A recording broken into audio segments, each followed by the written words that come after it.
So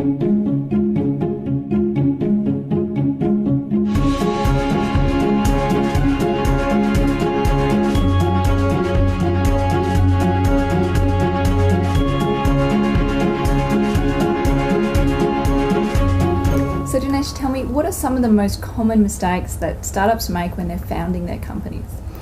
We deal with a lot of startup companies, and a lot of startups come to us after making, some of the major mistakes.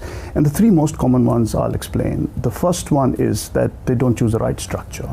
And that's very important to decide about the business structure before they actually commence the operations.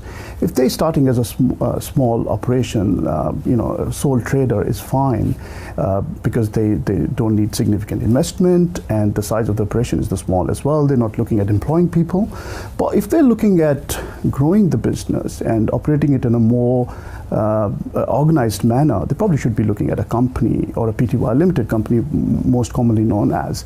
There's significant ramifications if you don't decide the structure, have to change the structure later, like changing a sole trader to Pty Limited company. You could have tax and other legal consequences based on the amount of asset base they've created. I mean, they could be developing some significant intellectual property, which if they need to change the structure because they want to protect it, that could have legal consequences. The other common mistake they make is not having a written documented plan.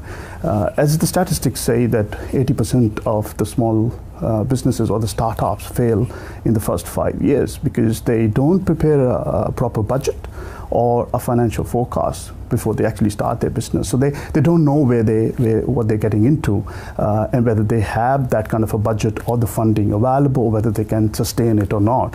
So that's very important. Another important reason to have a business plan is to secure some finance and funding, which probably they won't look at it unless you present them the good numbers and the professionally done numbers. Also, it helps them to determine their right market, their customer base, their products, their staffing needs. So it's a good research phase they'll go through. Normally, if they don't have that skills to prepare a good business plan, they should go to a professional advisor or an accountant who can actually prepare a documented plan for them, helping them in the funding later stage as well. Having said that, the third most common mistake is that they don't get the right professional legal advice before they start the business. They should be networking in the right groups and asking the right questions to the people they know and they trust and who've gone through the startup phase earlier, and asking for the recommendations and referrals for the right advisors, and have the right advice before they actually make any major step or take a decision.